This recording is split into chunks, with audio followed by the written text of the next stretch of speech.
Speaker sir, you imagine, दो लोगों के बीच में लड़ाई हो रही है, दो लोगों के बीच में लड़ाई हो रही है, एक आदमी जाके दूसरे को घूंसा मारता है और फिर कहता है देखिए मैंने घूंसा मार दिया, अब एस्केलेशन नहीं कीजिए। मतलब आपने पाकिस्तान को डायरेक्टली अपनी पॉलिटिकल विल बता दी कि आपके पास लड़ने की पॉलिटिकल विल है ही नहीं, कि आप लड़ना ही नहीं चाहते हो। और ये डिफेंस मिनिस्टर ने कहा है कि हमने, डिफेंस मिनिस्टर यहां हाउस में कह रहे कि हमने पाकिस्तान से जाके कहा कि हमने आपको एक झापड़ मारा है, मगर हम आपको और झापड़ नहीं मारेंगे। हम एस्केलेशन नहीं चाहते हैं, आप रिस्पॉन्ड नहीं कीजिए और हम मिलिट्री टारगेट नहीं मारेंगे। Meaning the government of India informed the government of Pakistan that we have no political will, we don't want to fight, we have done this, we have just done this action. Surrender, immediate surrender in 30 minutes. Yes. Now there is a second very important thing that Rajnath Singh ji said. Maybe he didn't mean to say this. He also said that he told the Pakistanis that we are not going to hit any of your military infrastructure. Now this is a very interesting fact, because, and I want you to listen carefully to this, I said freedom of maneuver, meaning freedom to the Air Force. Now listen to this quote very carefully.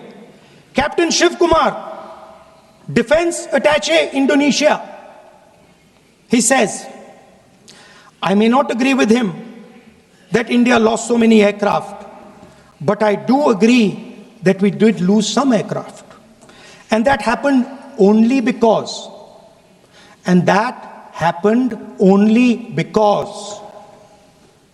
of the constraint given by the political leadership to not attack the military establishment and their air defense. Meaning you went into Pakistan, you attacked Pakistan, and you told our pilots, do not attack their air defense system. Meaning you told our pilots, go and attack and face the air defense system of Pakistan. Meaning you tied their hands behind their back. Right? And the defense minister has said this in Parliament House itself, that we told the Pakistanis that we are not going to attack their infrastructure. इन्होंने बोला publicly house में कि भैया हम आपके जो military infrastructure है, आपके एयर डिफेंस सिस्टम को हम नहीं अटैक करेंगे, और दूसरे साइड से आप हमारे पायलट भेज रहे हो, क्या होगा? माननीय हवाई जहाज गिरेंगे। मान्यवर ये कहते हैं, साहब इसको बिठाओ जरा।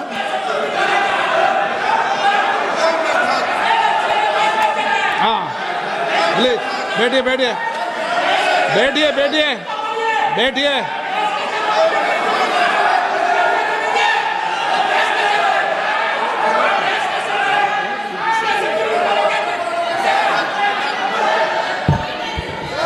सबको मान्यवर ये लोग मुद्दा उठाना चाहते हैं तो जरूर उठाए।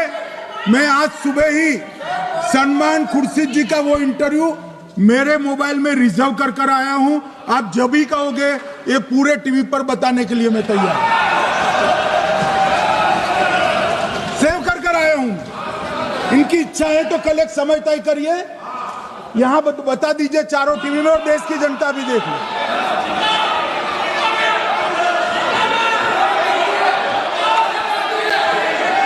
मान्यवर कह रहे हैं बताओ, आप बताओ, बताना है या नहीं बताना? ले पूछो ना उनको।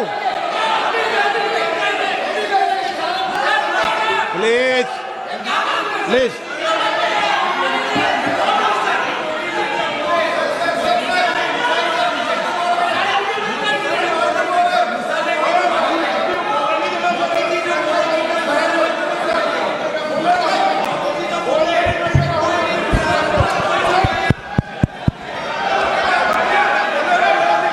ए बिट्टू बैठ जा। मान्यवर ये पूछ रहे थे कि क्यों भाग गए। अब मेरा समय काफी जाएगा, मैं जरा संक्षिप्त में कहता हूं, घटनाओं पर नहीं जाओ। दाऊद इब्राहिम कासकर 1986 में भागा, श्री राजीव गांधी की सरकार। सैयद सलाउद्दीन 93 में भागा, कांग्रेस की सरकार। टाइगर मेमन 93 में भागा, कांग्रेस की सरकार। अनीस इब्राहिम कासकर 93 में भागा, इनकी सरकार। रियाज भटकल 2007 में भागा, इनकी सरकार। इकबाल भटकर 2010 में भागा, इनकी सरकार। मिर्जा सादाब बेग 2009 में भागा, इनकी सरकार। अब मान्यवर मेरा तो जवाब मांग लिया, हमारे सुरक्षा बलों ने मेरा जवाब भी दे दिया, अब राहुल गांधी इसका जवाब दे।